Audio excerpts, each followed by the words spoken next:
Welcome to the Frontline Innovation Podcast, the voice of problem solvers. Innovation isn't just about ideals. It's about dismantling the barriers that stand between people and the solutions they actually need. This is where real human problems collide with real-world constraints, where innovators don't chase hype. They study people, break problems apart, and build solutions that actually work. Because the hardest part of innovation isn't creating something new. It's building useful fixes to people's problems and getting it into their hands. Each episode, we go inside that journey with leaders, designers, builders, and problem solvers doing the hard, often invisible work of making innovation real. I'm your host, William Reed. Let's get to work dismantling human problems. Kathleen Lucente is the founder and president of Red Fan Communications, a strategic communications firm helping B2B technology companies build the narrative, credibility, and brand authority needed for their most important business moments. Her work supports companies through high-stakes inflection points, including M&A, IPOs, private equity transactions, major funding rounds, crisis communications, executive visibility, and market repositioning. Red Fan is often brought in early before the market sees what is coming to ensure the company's story is clear, trusted, and already working when the moment arrives. Kathleen and her team have helped guide communications for major client milestones, including public market debuts, billion-dollar transactions, acquisitions, rebrands, and category repositioning efforts. Her approach connects communication directly to business value, revenue impact, stakeholder confidence, and long-term brand equity. Known for senior-level strategy, trusted stakeholder playbooks, and an A-team every-time approach, Kathleen has built Red Fan into a recognized B2B communications partner for technology companies navigating growth, transformation, and moments that shape what the business is worth. Well, cool, Kathleen. I'm glad to have you back on the show. Good to be here. Yes. I'm looking at the news. I'm talking to people in large organizations. I'm talking to founders, small companies, and everybody's nervous here about artificial intelligence.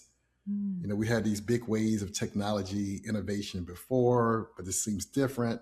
Some people are running scared, and it piqued my interest. I'm glad you sent me the link to a very interesting article that you wrote recently that asked a very poignant questions I thought we can start the show off on. Okay. So, Kathleen, what is every CEO asking of their marketing teams, or maybe specifically to their chief marketing officer?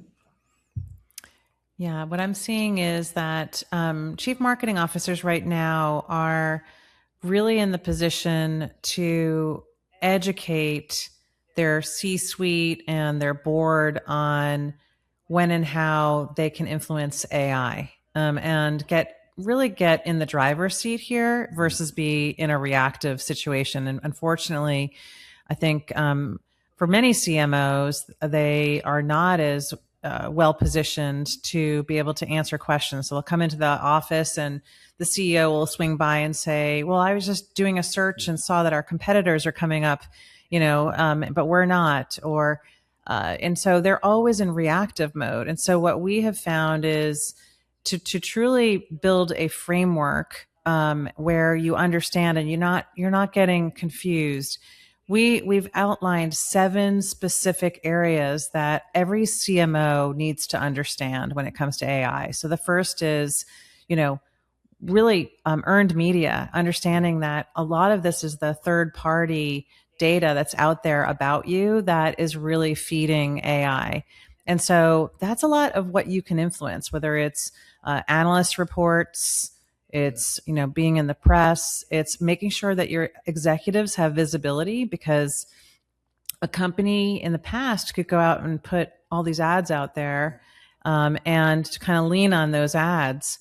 And that is still important to put money towards your advertising budget, but if you're not actually feeding the beast and establishing a framework that AI can digest and see, okay, this company says this and it's consistent in everything that's out there about them, then you're not going to be coming up. And so building out that framework is really, really important. And so we've been building a platform called the Brand Authority Index, which is truly, it basically helps every CMO look at these 7 areas that will help them, the technical readiness of their website and their brand, everything from that to their reviews. Are they getting consistent reviews? Because review sites are very, very important. And it's not just, do you have reviews? It's, are they staying current? Yeah. If you're living off reviews from 2023, that's not going to bring you up into the AI engines. And each engine is pulling different data, but the 7 areas that we're looking at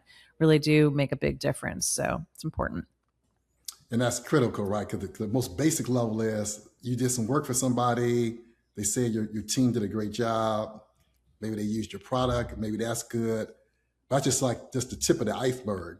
So if you spend, it is. Right. And we think about companies who are doing innovation, on the cutting edge, you want to make sure you get credit for all the good work you're doing. And I know that could, for the executive team, that could be frustrated. Says, why is our competitor getting more attention than us? Yeah. And chief marketing officers also need to do a lot of marketing internally so that sales and finance and teams understand what are the things that they are building and the framework they're building to influence how the company is showing up in AI. Not just the brand is showing up, but if a customer is trying to decide between your company and something else, how are you showing up in an AI questioning back and forth, right? In the LLMs. And you are able to influence that, but it is truly building a framework where you've got an ongoing engine of, like we talked about, reviews, you've got executive presence, you've got you're out in analyst reports, you're out in specific press releases, you're out in the world in a consistent manner, and that the engine is constantly working and in a consistent way. So you don't want your executive team to kind of constantly write articles like flavor of the month. They have to decide, what do we want to be known for? And then how are we, focusing that expertise? And then you can go a little bit further and you can start going into thought leadership, right? And really having a couple of people within your company be those individuals that are sought after, whether it's, you're a supply chain expert and the latest and greatest on that. So when somebody's looking for you, a supply chain expert, you're coming up, and your thought leadership is coming up because you're in Forbes, or you were in Inc. magazine, or you were in these different places that are third party places, not just your website.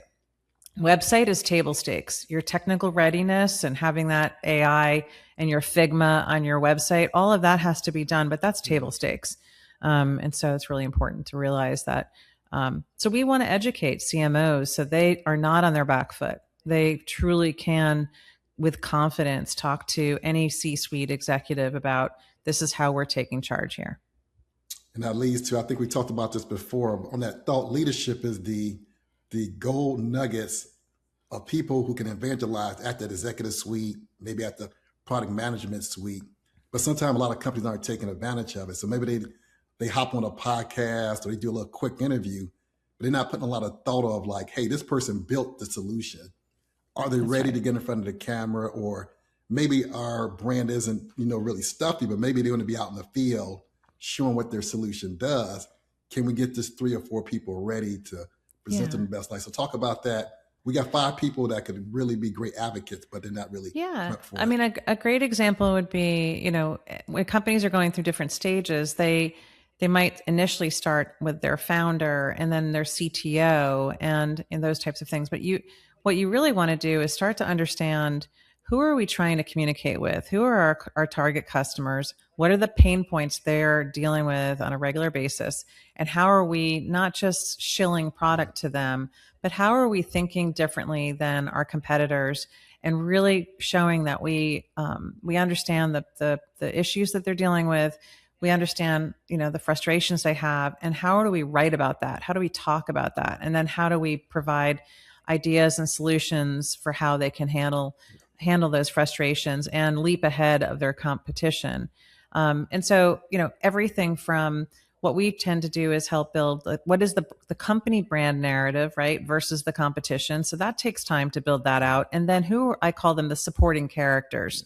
So, you want to have different people. The other thing is there's sometimes surprising, I would say, thought leaders within your company. So if you find that your head of sales is always grabbing this other man or woman to come into a sales meeting because that person is exceptional at connecting with the customer, right? So one client we had in the fintech space, we found that one of the biggest hurdles with their larger clients was that the CFO at these other banks was getting on the call and kind of naysaying, well, I don't know if we want to do this and that kind of thing. What we did is we brought the CFO from the company, and we had CFO to CFO talking with the sales team. And then we realized, well, this CFO, she's a real rock star. Maybe what we should do, she's just thought, oh, I'm just a CFO. I'm just going to be doing what I do. We started saying, no, you're really compelling. Let's help you win best CFO. Let's help you get some byline articles out there. Let's get you on some podcasts. And in particular, because we realized that this set of customers, their CFOs were getting involved in the sales process. And if they saw another CFO who they felt like they could really relate to, then it made a lot more sense and the conversation moved forward better. So truly starting to understand the dynamics of humans, right? Yeah. And while AI has a place, the true expertise that you're putting out there and building out, when I talk about thought leadership, I'm thinking about, okay, what are the 3 pillars maybe that this executive can be speaking about in a consistent manner? How is their LinkedIn, their posts on LinkedIn coming out in that capacity? When they go and do a speaking engagement, like which of those 3 subjects are they going to be focusing on? When they are giving a talk internally to employees, do the employees also feel that? Do they feel this level? It's so that, wow, this guy is just the rock star in this way. Not just, so it's not always just external, it's internal and external, and really building that person up. And then getting them out there, and talking, doing customer events and being out in the field. So that all of that content starts to bubble up and turn that person into a thought leader. And if you have a great PR person, they're also measuring that, and they're also looking at how that is impacting sales. And they're also looking at how is this person showing up versus their equivalent at competitors. And so that you're constantly kind of making sure that you're challenging them, like, hey, maybe you've been talking about this one topic for a while. Your competition's starting to talk about this. Do you have another contrarian point of view or a point of view that's different that we should, keep refreshing? I like that too, because your internal team gets sold to all the team as well. So have your solution sold internally and see, does it check out? Does it validate? That's a big one. Yeah. That's a big one. Right now we're seeing PE firms put a lot of pressure on their portfolio companies to add AI into their storyline and their narrative and put it out there, really from an investor standpoint, to kind of, it's the big chase to be associated with AI. And one of the things that I wrote an article about recently was your AI narrative will fall flat if your own employees don't buy it. Yeah. So if your own employees can't, if I walk up to a booth at a conference and say, hey, I just saw a press release come out and I noticed you're doing this, and you look at me like, what are you talking about? Well, bam, drop the mic in a very bad way, right? Like, we now know that this was all, marketing mumbo jumbo. It wasn't truly something that has been embraced and rallied on internally. So internal comms is something I would make sure our clients, we're always making sure, hey, before you put something out, like, let's make sure this has been vetted. People really feel excited about it. You've had a town hall. And if people have hard questions, those questions are answered. That could be a hard reflection in the mirror, because they could say, we really don't believe in this solution or this product, this service. It's kind of slow. It's behind the times. And like you say, you go to the booth and they grumbling underneath their mouth like, yeah, it's not that great, but we got to push it. So it's an opportunity for the founder or the executive suite to say, let's look in the mirror. If we're going to put ourselves out there as the best and it doesn't match, we should know this. So either 100%. So Employees are, the first line of order, right? And I think unfortunately, internal communications, and that step is often skipped. And it really actually is quite smart. If you did that and then and you kind of got feedback from your employees and you then kind of incorporate that, then you would go to industry analyst community and get their feedback, and then you go to the media, and and you're kind of also making sure customers are in the loop, because you've probably already been having conversations with customers about what they want and if what their fears are about adding AI into the product. Are they open to this or they're not? Where is their level of adoption? And so that you're able to kind of factor in all of those different audiences as you're evolving the product offering, and you're prepared versus caught off guard. So that's the ideal state, right? So the reality of what you offer to the market is valuable. Your people believe in it, and you can actually present that to the world. So beyond just standard, the Google search, but now when you ask Claude or ChatGPT, who should I be talking about to help with problem X, that you actually show up. It's really interesting to me to see that people are moving so fast, and it's the pressure, right? It's the pressure. I mean, we were just talking to somebody about, if you look at the, rate of adoption, like in the music industry, where you had you had cassettes, 8-tracks, MP3s, right? Like we've been around long enough we've seen that evolution. This is moving faster, right? But that doesn't mean that the tried and true process of how you incorporate and adopt change doesn't, skipping steps is not going to work out so well for companies. So and history has proven you don't have to be the first. That's right. And you can communicate that we're known for what you call it, getting it right. So we may be 18 months behind. Correct. And let them know we're gonna add this new capability, these new features. And in this case, we're researching what AI agents might be able to do. You'll see it, but we roadmap it. And I think a lot of companies miss out on that planning, and they try to make it seem better than they can be. And then marketing runs out and just say, hey, it's AI enabled. And the product team is like, we really haven't got our hands around it just yet. Why are you communicating it that way?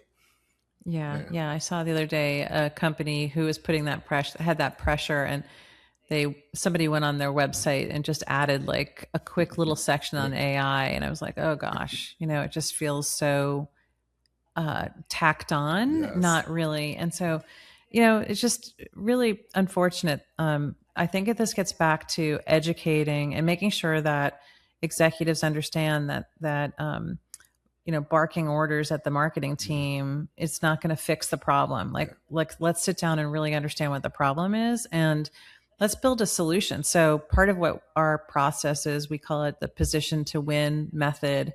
We really kind of get under the tent, start to really understand, okay, if this is something you want to do, we're with you, but let's make sure we do it right. Let's understand the stakeholders that need to be communicated with, how we're going to help you do that, how we're going to kick the tires on this. And by the time you're talking to externally, you're really ready for prime time, right?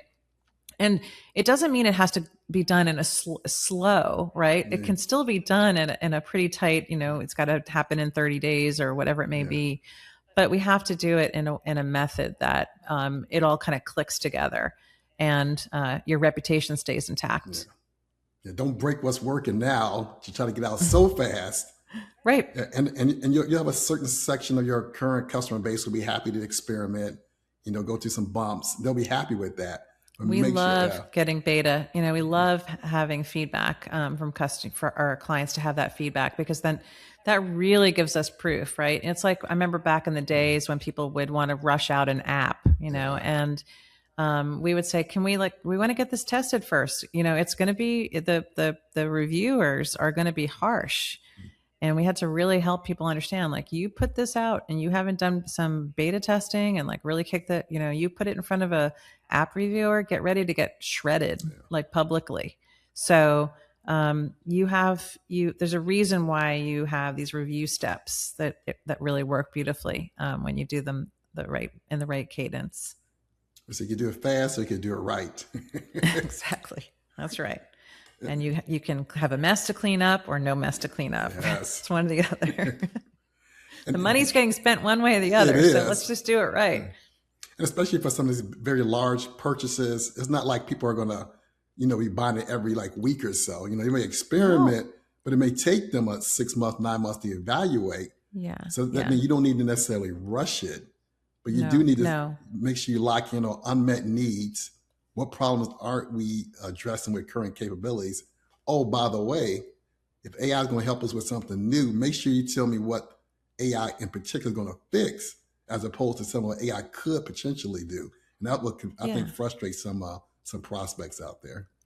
Yeah, I think it's not if I was just talking to we have a data scientist on our team, and he's a PhD, and we were talking about that if your data is not good and you put AI on top of it, you're just getting more slop, right? So there's so many factors to how to do things properly, even in incorporating, or like right now we see a lot of companies that are going through mergers and acquisitions, right? And so, some of the first things you want to know is like, how clean is their data? If you're merging companies together, you want to know, am I adopting a mess, or am I, and so this is all, all that credentialing is so important, so that you're able to, when that merger is done, you're able to move together quickly. And I think having processes is a big part of it. So, well, process optimization, and you start to get into compliance and governance. It's nice to know your governance process is modern. yeah, It's not kludgy. And some yep, people like, internally, oh crap, you're going to slow me down, third party risk management, all these extra reviews, financial due diligence, but it's there for a reason. Can we plan to build something, solve a problem, and still be there supported? So you should like process and integrity. So it's not like shortcut this. right. Yeah, I was just interviewing a friend who's a cybersecurity expert, and we were talking about just how important, no matter what size company you are, as you're adopting tools, making sure there's like rules of the road and all the things, and people get so excited, but it's like if you're talking about, if you're in a boat and there's a hole in the boat and there's a lot of water coming in, and somebody just starts throwing lots of toolkits at you and you don't know how to use the toolkits, like you just want to get the water out of the boat, right? So you have to make sure you have the time, and you have to have the understanding and understand what what are the risks and rewards, and make sure that there's ownership around how a company is using AI. I think I was at the Culturati conference last year, and the head of HR for Microsoft was there, and I thought it was fascinating. So he is in charge of all AI initiatives across the entire company. So he travels and meets with engineers, meets with executives. So it's like they have AI ownership at HR for the company. And I just think that was interesting in a company that large. It's like, where do you put ownership? Yeah. And that was an interesting choice that they made. Yeah, because it's a dangerous time now. Yeah, people online, you probably see this all the time. Don't wait for your manager to approve your training. Just go try the tools out. And I'm like, hold it. Try the tools out on somebody else's data is fine, but you really want to know if it works. So you start using your own data, but it's not your data, it's corporate data. And it had a lot of logistical things underneath that could have compliance issues, legal issues. You start putting customer data in a tool, and legal hasn't checked that out, you can be a lot of trouble here. 100%. Yeah. I remember I was at a panel downtown. It was a Austin Business Journal panel, and it was a guy who had just stepped into the CTO role at a company. And one of the first things he learned was that it was quite a big company. Every manager had given permission for people to buy whatever tools they wanted. And so he was having to do an audit and figure out all these different licenses. They had never put any process in place as they were growing for what, they just let everyone, they had money and they just let people do what they want. Well, that became a huge, nest of snakes, if you will, that like he had to untwine. And that took him probably a good first 3 months. And he wasn't the most popular guy, as a result, because he was saying, nope, we're canceling this, we're doing this, this has high risk. So yeah, you want to set things up properly. 100% here. Yeah. Especially for intellectual property protection. We're going to make sure you find out 6 months later, whoa, some of our inputs came from what? These 5 different third parties. And how did they, what process did they go through to get you that input to get into your process for your new product? It is, yeah. You got to know. Yeah, it is quite amazing. I mean, I think people just were uploading all sorts of things up into AI, not thinking about, okay, that's public domain. So, this is for us, I think one of the cool things is I think we have a data scientist, plus we have, a lot of different tools that we're able to use, but we're able to kind of help our clients avoid getting in the trap of buying like one tool where they're looking at one little piece and then they have to hire someone to manage that tool. And this is a very fluid time while we're, seeing AI tools come out and adoption. So by staying on the cutting edge, we're able to do that on behalf of our clients when it comes to at least marketing and brand authority. Like, how do you measure your brand authority? How does that help the sales team? How does that help your executive team understand how this all works, and like create a framework that they can understand and go back and measure on a regular basis versus everyone just kind of like running around with their hair on fire. So this is something we're doing. In fact, I'm going to be doing a free podcast on June 17th. We're going to be doing, and it will be just educational on the topic with one of the amazing guys on my team, Matt, who you've met, William. Yeah. So Matt is really one of our AI wizards, and we look at it more from like, how do you create category ownership, and how do you really compete out there in the world, and how do you stay ahead of it, and how do we make sure that your marketing team is not in reactive mode, but they're actually in proactive mode, building a brand and building a reputation that is helping move the revenue goal forward. Especially when you really, really focus your innovation efforts on solving those people's problems. So as opposed to it's faster, quicker, something, it's like, this is going to save you money by 10 to 13%. And as we roll this product out, we're going to track this over a period of time.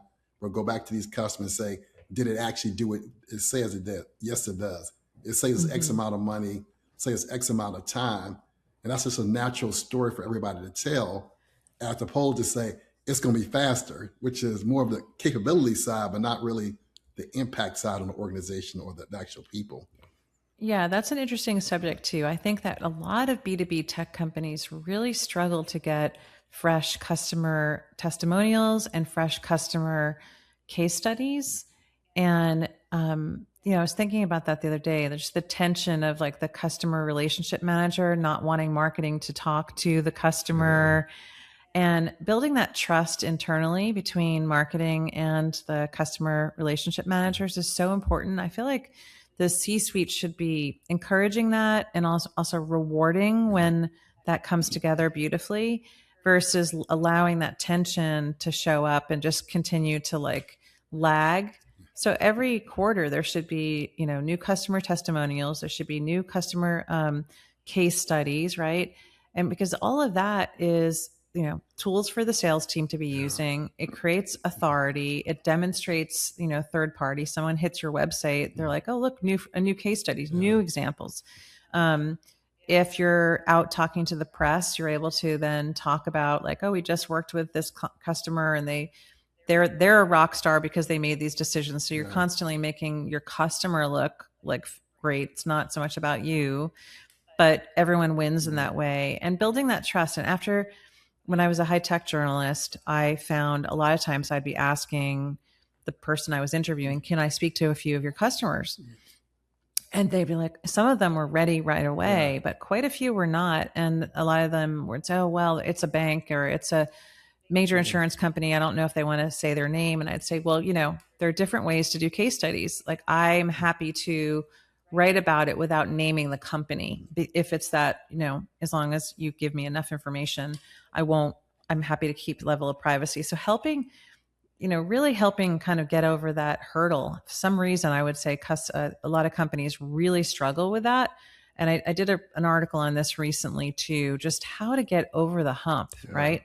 And this we'll go back to that AI situation as well, right? If you're only living and dying on old content out there, it is not going to carry you forward. It has to be consistent and new. And that is, it's a discipline that companies have to have. Yeah. That bringing back memories of myself when the sales team numbers were down.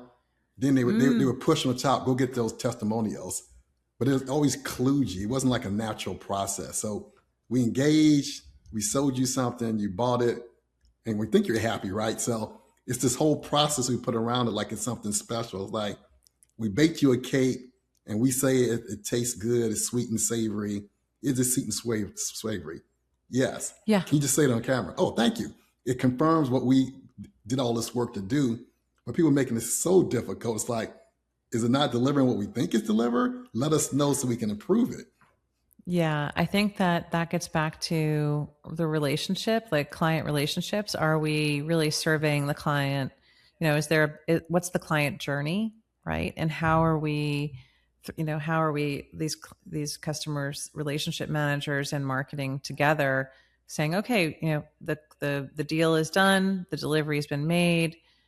We'd love to get it, not just a testimonial. I find when people just do the stuff on camera, like, hey, it was great. It's not strong enough, right? If I'm a potential customer and I see that, okay, it feels okay. But if I'm like, okay, this is the problem they solved for me. Like I was really struggling with this problem and I can see myself in that struggle. And I go, oh, he or she was struggling with the same thing I'm struggling with and they're happy with the delivery. Now that's a different kind of conversation. So that's when even these shorter case studies that really kind of bring to life the pain points that they were having, and then how this was, save time, money, whatever it may have done.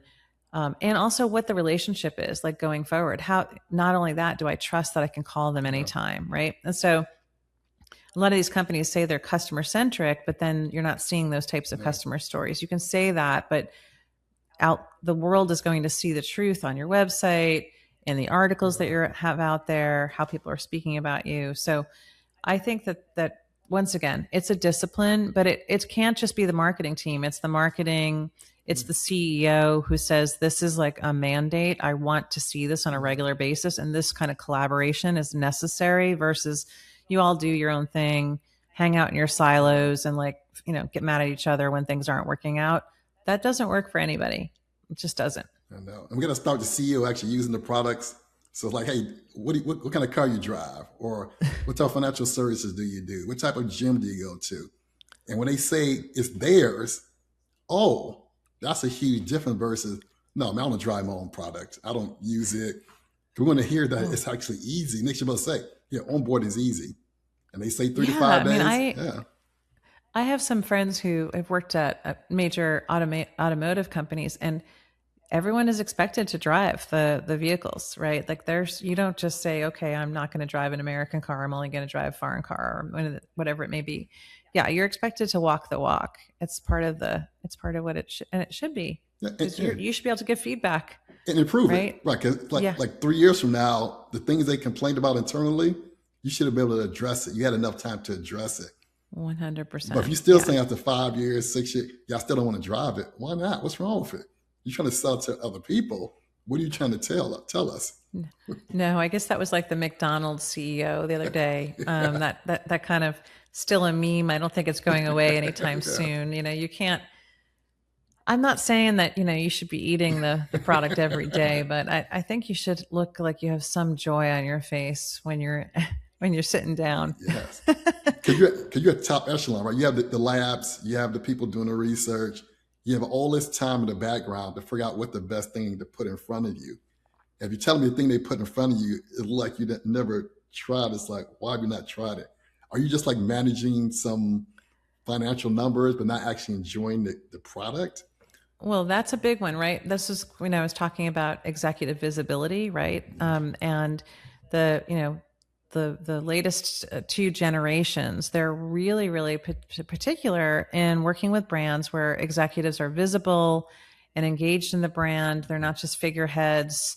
They're not just popped in by a PE firm that, and they're not engaged. You can put somebody in from a PE firm and have them be very engaged, but they can't just be there to like move the company from point A to point B. Employees are not going to be excited about that. They want somebody who's, engaged and willing to be visible. Yes. And I think that's a very big deal. And I think that's a missed opportunity if you put a CEO in place that is not willing to be visible and accountable, whether it's doing town halls, flying around and meeting with customers, all those types of things. Super, super important. And there's data that backs it up, that the sales will not come from people who don't think that the company is really putting their money where their mouth is, or that the executives aren't really bought in. Yeah, it's like the executive of a gym, and he might be out of shape. It's like, did your gym not work? Is it something missing? Or Yeah. or even better, it's like, I think, well, he needs the food thing. Well, maybe you should expand to do the gym and nutrition and put something together and introduce that to the market. Maybe you're sitting right where you need to be to see the problem and do something about it. Absolutely. It's interesting that you bring that up. I was just I broke my shoulder about 2.5 years ago, and I went for physical therapy, and it was great. But then I realized that I still needed to go do some additional work, and I went to see a physical therapist the other day, a doctor first, and the doctor is clearly a runner in like amazing shape, like could speak to me about that. Whereas like I have a friend who went to a cardiologist the other day who was like significantly overweight, and she was like, it's just weird talking to somebody about my heart, and this person's not taking care of themselves.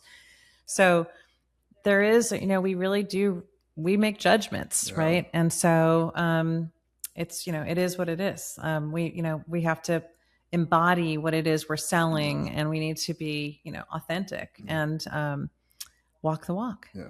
Especially when you talk about the whole organization being like ambassadors for your company. So if you have 5,000 people, is your internal enablement set up to allow everybody to comfortably tell your message? You've seen you come in, you do a 3-hour session, you watch the video, everybody do a little role play, and that's it for the year. And if a stranger come and engage with one of these 5,000 people, the message isn't being transferred like the 3 rock stars at the top. So it's like, there's another missed opportunity there. They're not. There's a big disconnect. A lot of companies will have like a chief people officer, a head of HR, and a head of marketing. And then nobody really is owning internal communications. Like they haven't built out a true strategy. So I think it's really the onus on the CEO when they're hiring the right people into their C-suite to make sure that it is understood that we need to have a rock star internal communications, and that it can't just come out of somebody's head. There needs to be understanding the multiple generations within our company, how they want to receive information. Do they understand the mission of the company? And do they understand what their role is and how they are impacting that mission? Do they feel connected to it?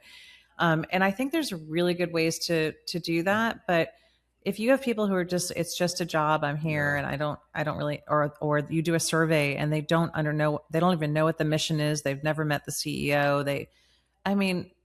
That you're not going to get the most out of these employees. They're not going to come, showing up at work saying, yeah, let's make it happen. Right. So it's a big difference. Or for example, I'm involved in Austin Gives. So in Austin, there's Austin Gives really is part of the Chamber of Commerce now, but it really is an effort that recognizes corporations from the smallest company to the biggest company that give back and empower their employees to go out and do charitable work together.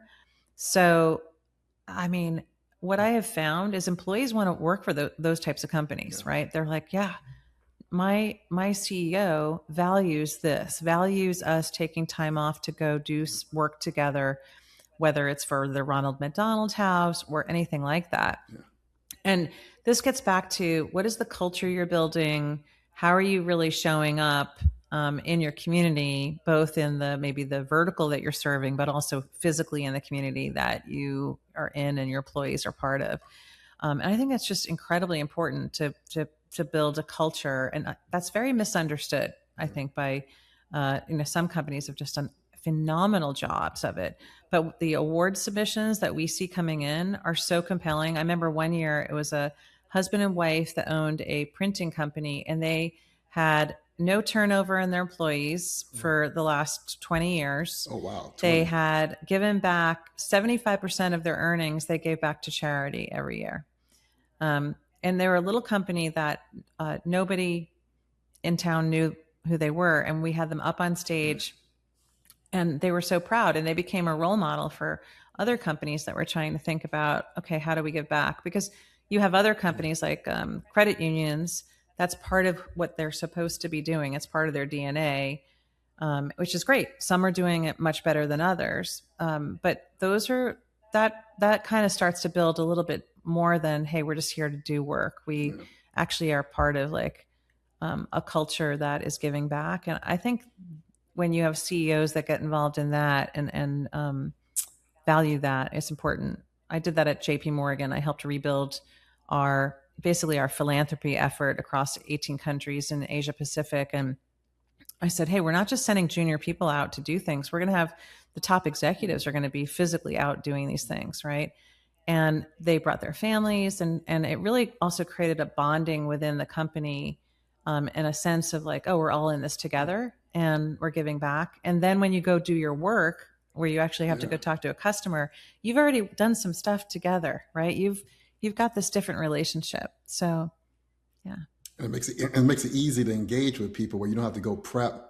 So if you put in so much time in prep, it might mean you're not doing it every day. Like great. Oh yeah, like, it needs to feel a lot more natural. Yeah, it's what we do every day. What do you mean prep? We're good to go.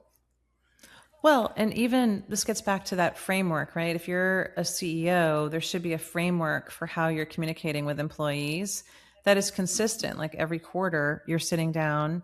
Or one of the things that we did with one of our CEOs, we helped him establish brown bag lunches with different groups to get feedback leading up to those quarterly meetings. So he would have had probably 5 brown bag lunches leading up. So he's already met with the tech team and the marketing team and the product development team, and that helped him have a much more of a connection to understanding what the challenges are, on the floor, right, versus the the corporate office. Now got me thinking. Now this brown bag lunch. Think about this. So the executive could be making multi-millions of dollars, and his employees could be making a lot less. But imagine this person actually made the brown bag lunch themselves. They actually went to the store. They kind of know the idea what milk costs, what ham costs, put this together. And all of a sudden there's a different relationship between that executive and this person down here, because they know what that means, as opposed to saying, well, just have my executive order some brown bag and I'll just stuff this down like this. I usually eat steak and lobster, but this time I'm going to do on camera where it looks strange. Oh. Just embody it, right? No, I can make a sandwich. Have some fruit. I know what it is. So we start talking about pay raises or, taking care of your employees. It's a natural fit because these are people in our organization and I have an idea of what they go through every day. Yeah. Yeah. And a lot of companies are in remote locations where people can't get in their car every time to go out. They've got to bring their own lunch. Right. And, just actually even seeing like, what did you pack today? What did I pack today? Yeah. Right. Like, it's barely leftovers from last night, actually. Yeah. Right? Huge difference, yeah. Yeah, big difference.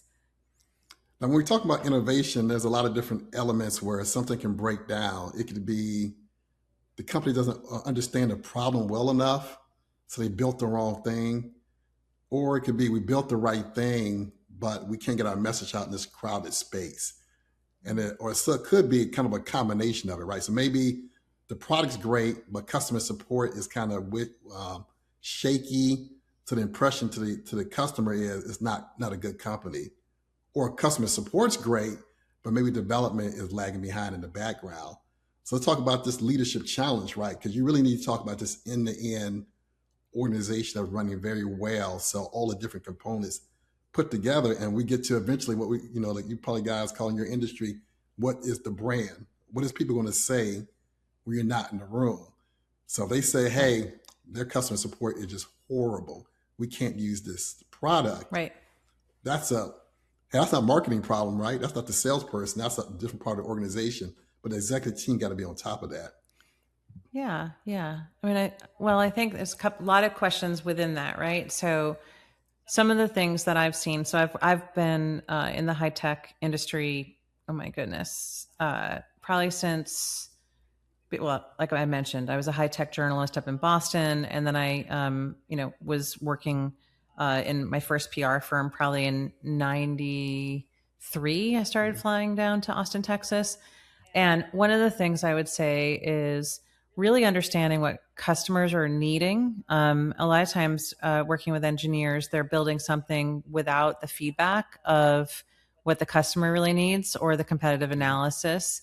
So a lot of times there's products that come together, and it's the luck of the draw. It got out there and it worked and it's great, but maybe they didn't have a bunch of like MBAs around, and they didn't have that level of, right. But today, things are a lot more sophisticated for the most part. Even VCs are expecting to kind of see that, startups are following a process, that they are putting, they're getting feedback from customers. I'm not putting more money in until I see that you've gotten beta, people on board and that kind of thing. And so I feel like that, the .com boom, that and all the people who got burned during that, as well as the people who were successful, there's a lot of learning that came out of that, many people have moved forward with that. Many books have been written about it, right? About how to make sure that you follow a development process with products that allows to make sure that marketing is brought in early on, that marketing's helping to do the research. So it's not that marketing shouldn't be brought in after you've developed it and it's thrown over the fence and say, okay, now it's your problem. They should be involved early on. They can be doing some of that competitive analysis. They can be kind of talking to the beta customers and really kind of being part of that team early on. So having all the right people involved at the very, very beginning and having marketing involved at the very beginning is super important, because you also see companies that a product is named and it's the name of the company. They haven't, because they don't know how to name products because they didn't bring marketing in. They've called it something, and you're like, this makes, and if there's a vision to have a set of products or a set of services, you also want to have a naming scheme so that it kind of comes together. So marketing needs to be brought in early on to be doing helping with competitive analysis, helping to look at the customer landscape, basically give some of the harder feedback early on so that you're not learning the hard way. Yeah, it's like one person who would love the product, but they think it's for kids or vice versa. And it's like, and it's all in the packaging, the naming, and it's a tweak that could happen very quickly. But a person doing it like, yeah, just use it. I'm on to the next thing. And like you said, maybe it's somebody in marketing or another team that can take a look at like, okay, we're going to structure a portfolio.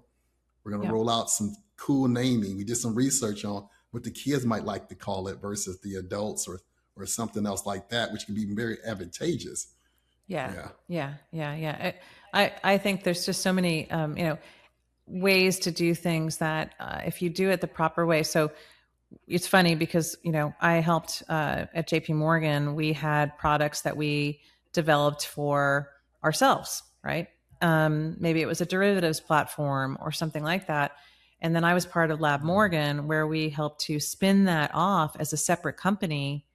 Right. But we had to validate, is this worth being a separate company? Is there going to be enough revenue? Is there going to be, and so how, is that going to, who are we going to be selling it to? Are there enough banks to buy this from us? What is the TAM, right? Total market opportunity, right? It's like, what are we, and so it's a big expense to do something like that, right? It's the same thing within a company, and so, and it's reputation wise, right? So if you've already had one major success, you want to make sure what's the next thing we're going to do, and is it going to add to the success, or is there a chance it could, hinder our success? And so that's something you have to evaluate at every step of the way.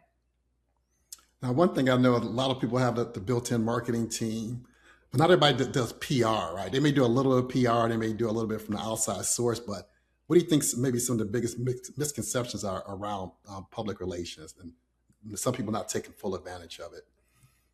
Probably the biggest misperception is that you just call a PR firm when you need to get a press release out. And for me, public relations is truly helping a company establish their brand position. So what is your brand positioning going to be, right? So, if I walk in and I interview all the executives and I ask them, please describe your company, and everyone is telling me a different thing, you're all working against each other, right? And if you can't get it right, you can imagine the rest of the company's not getting it right, and it trickles from there, right?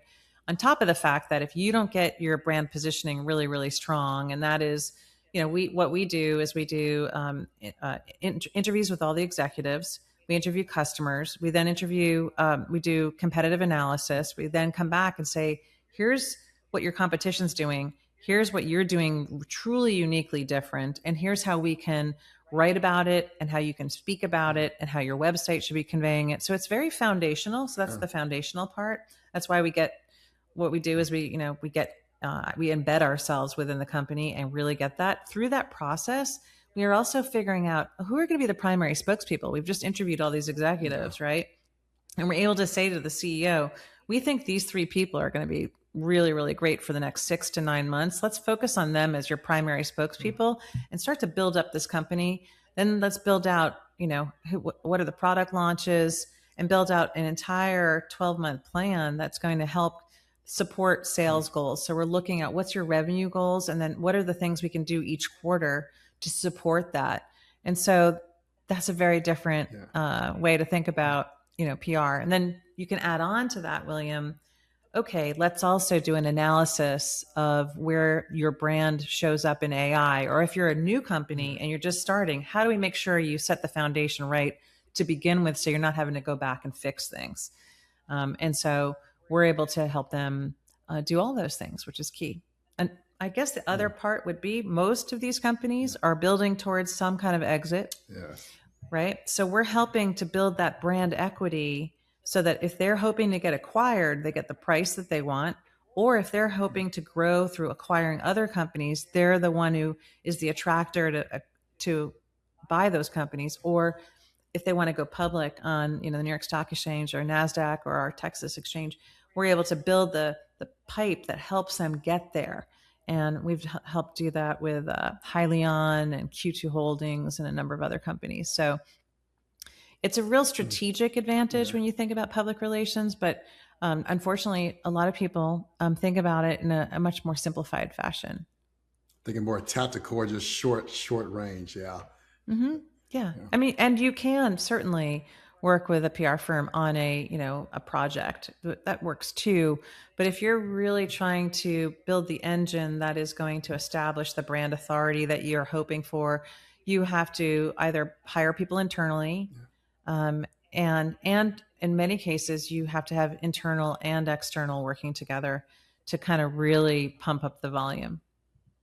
And I think that fits very naturally into this whole thing, because we talk about innovation for a purpose, right? It's not for a quick hit. It's long term.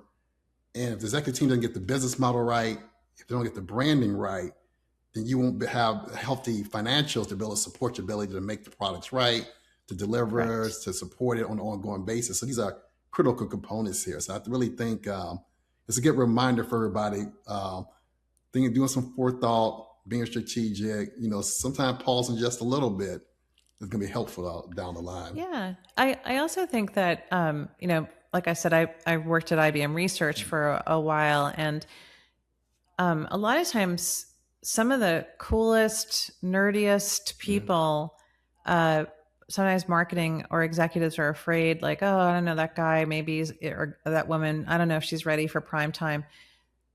Let your marketing team meet those individuals and really help suss that out, because I have found that reporters in the tech industry really they don't want to talk to the marketing person. They want to talk to the true innovator. They want to talk to, I got to work with Bob Denard, who invented DRAM. And he hadn't talked to the press since his 20s when I helped induct him into the Inventors Hall of Fame. And I got him prepared for that. And he was probably in his 60s at the time. And he was from Texas originally. And I had him on CNN and Wall Street Journal and Investors Business Daily and EE Times and the Microprocessor Report and all these places that you'd expect. But reporters just love talking to him. And I prepared him so he wouldn't be worried. And the executive team was happy with it. But, we had to put some time in to get him ready because he wasn't ready to talk to the press, right? At the time, it was funny. He really, all he cared about was, I said to him, "Hey, Bob, we're going to get you in all these great places. What do you care about?" And he said, "Can you just get me in my little paper in Texas where I grew up?" And I said, "Well, let me see. Do you have any family members there or anyone?" And he's like, "Well, my brother is the head of the post office there." I said, "Okay." I called his brother, and his brother said to me, we knew he was going to be the smart one. We were out picking cotton, and we said, you stay inside and study your books. And so I said, "Okay, you ready to talk to the press?" He said, "I am." And then it turned out one of his elementary school teachers or middle school teachers was still around too. So, and today, he had that framed in his office, right next to, a national media piece as well that he was proud of. But I think sometimes the authenticity in innovation, and really there's a big mistake that people, think, oh, the marketing person or the product person is going to be the spokesperson. Reporters really want to meet who's that person that had that spark that happened, and how did that happen? And that story needs to get pulled out. That is what makes a company really, really authentic. And how did that happen? And that story needs to get pulled out. That is what makes a company really, really authentic. All right.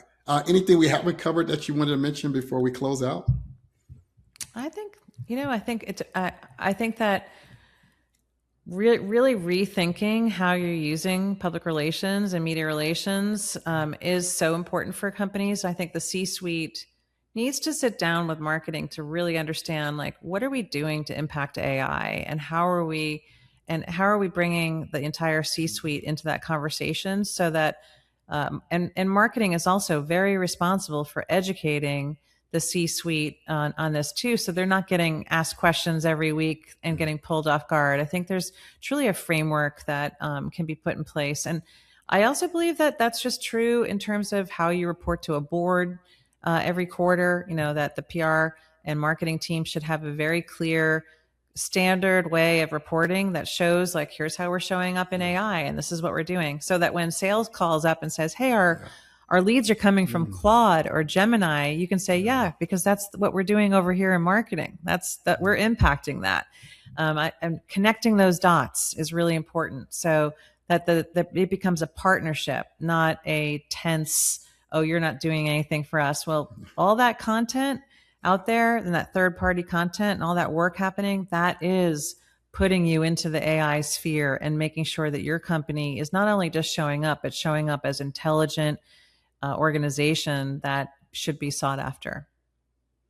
I love that, Kathleen. Fantastic. Well, this has been another episode of the Frontline Innovation Podcast. So I recommend everybody go out and check out the work that Kathleen is doing with Redfin Communications. I think you'll be pleasantly surprised of the depth of what we talked about today. It's reflecting on the work that she does every day. So check her out. I look forward to seeing you more, William, and thanks for having me on. All right. Thank you. That has been another episode of the Frontline Innovation Podcast. Thank you for your time. Innovation doesn't end with a great ideal or a product on the shelf. It continues through the realization that someone's problem was fixed after they used the solution. If this episode helped you see a problem more clearly or think differently about how solutions reach the front lines, share it with someone who's doing that work alongside you. And if you're building, designing, selling, or supporting solutions meant to last, subscribe to the Frontline Innovation Podcast, the voice of problem solvers. Because progress isn't driven by ideals alone. It's built by those willing to dismantle problems and do the work that follows. Until next time, stay on the front line and go dismantle a human problem.